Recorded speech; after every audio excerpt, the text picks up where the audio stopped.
morning sa lahat, magandang buhay po. Yan, El Brajero and Hoop Hoop. Now here in lalawigan ng Rizal, bayan po ng Antipolo. No?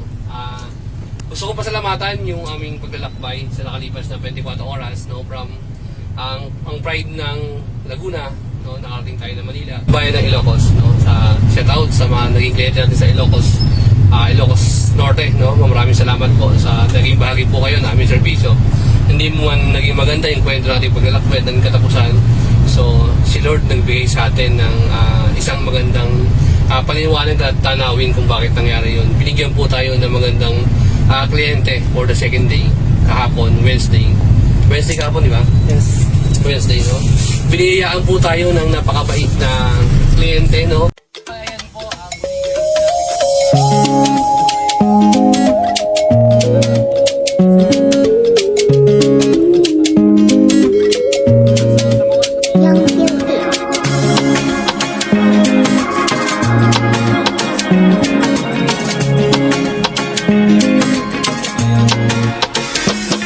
sa pagulat ng mata, pagising sa umaga, preparado ang lahat kahit saan pa magpunta. Tangin pala lang sa Diyos na may kapal kanyang dala-dala. Naway lahat ng mga plano ay di makansila.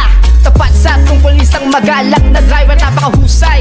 At dati rin sa Unilever, El Viajero Ben Umali ang kanyang pangalan. Teresa Antipolo, kanyang pinagmulan. Mimaro Pacalabarzon, National Capital Region. At sa lugar ng Gitang Luzon, handang makapaglingkod saan ka man naroroon. Sa vlogs binabahagi kanyang ginagawa, kwento ng buhay sa likod ng manubela. Umulan man o umaraw ay hindi mapapatid, tuloy sa serbisyo at highly recommend.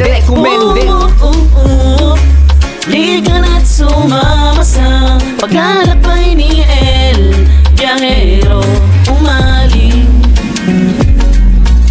Walang masabi kundi sarap bumiyahe.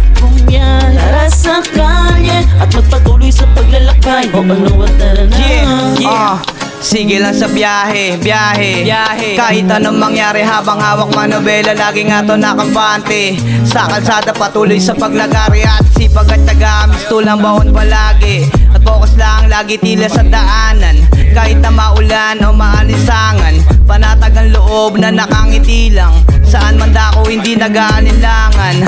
Habang kayo akin na kinakwentuhan, nilalahad yung mga bagay na nangyari sa lugar na aking paroroonan. Banalag ang pagtapak lagi sa silinyador, habang nilalasap yung sariwang hangin. Nagagalak sa maganda na tanawin, sa bayan na panatag na isipan. Di alintana yung pagod at mga hirap. Salamat sa mga taong naniniwala sa munti ko nakakayahan, at sa mga tunay sa akin nakasuporta. Di ka na't sumama sa paglalakbay ni El